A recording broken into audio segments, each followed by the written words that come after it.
2025-26 जी budget दाखिल करिছে অসম চৰকাৰে যে বিত্তীয় মন্ত্ৰী অজন্তা নেওগে जी बाजेट दाखिल करिছে এই बाजेट সম্পূৰ্ণৰূপে মুছলমানক বঞ্চনা কৰা হৈছে।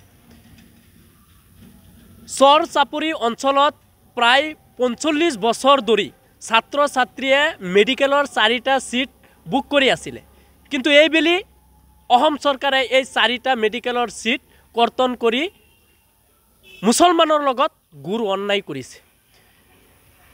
যি সময়ত অসমৰ মুখ্যমন্ত্ৰী ডক্টৰ হিমন্ত বিশ্ব শৰ্মা দম্বালি মাৰি কয় সংবাদ মাধ্যমৰ আগত যে মাদ্ৰাছা শিক্ষা দি কি মোল্লা বনিব, ডক্টৰ ইঞ্জিনিয়াৰ নবনে,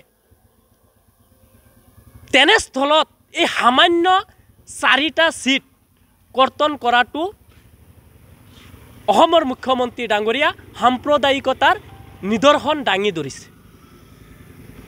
গতিকে এইবাৰৰ বাজেট মুছলমান বিৰোধী বাজেট।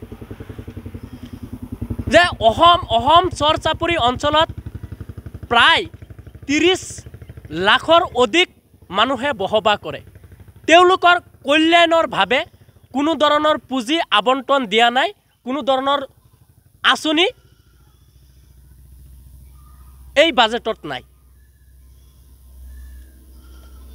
আৰু এটা অতি দুখ আৰু পৰিতাপৰ বিষয় যে অসমৰ পৰা যিসমূহ মানুহ হজলৈ যায়, এই হজ যাত্ৰীৰ বাবে কোনো ধৰণৰ বিশেষ আঁচনি আবণ্টন দিয়া নাই।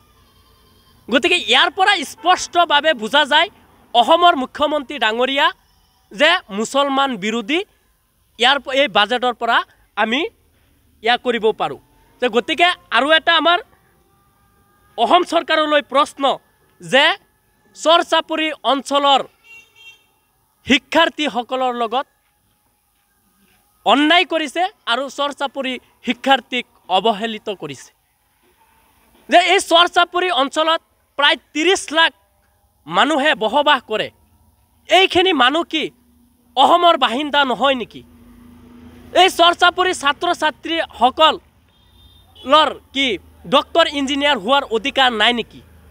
যদি আছে তেন্তে অসম চৰকাৰে চৰ চাপৰি উন্নয়নৰ ভাৱে পৃথক সচিবালয় আৰু পৃথক বাজেটৰ ব্যৱস্থা কৰিব লাগে।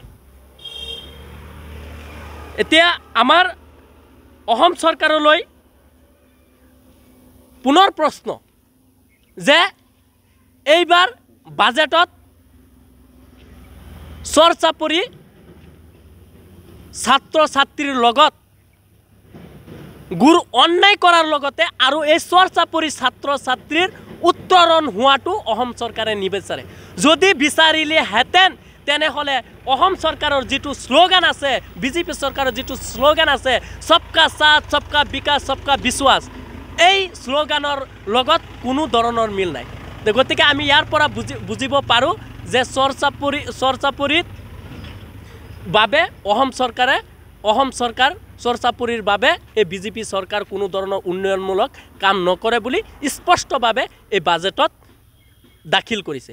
গতিকে আমি আমচুৰ ফালৰ পৰা অতি শীঘ্ৰে ৰাজ্যপালৰ ওচৰত প্ৰতিবেদন দাখিল কৰিম যে এই বাজেট সম্পূৰ্ণৰূপে মুছলমান বিৰোধী বাজেট। মুছলমানক এলাগি কৰা হৈছে, মুছলমানক বঞ্চনা কৰা হৈছে। যে কিমান কষ্টৰে মুছলমান মানুহে এই মেডিকেলৰ কাৰণে কষ্ট কৰি শিক্ষা অৰ্জন কৰে আৰু তেনেস্থলত এই সামান্য 4টা সিট বাতিল কৰাটো কিমান যুক্তিসংগত। গতিকে অসম চৰকাৰক আমি তীব্ৰভাৱে গৰিহণা দিছোঁ যে পুনৰ বিবেচনা কৰি এই বাজেট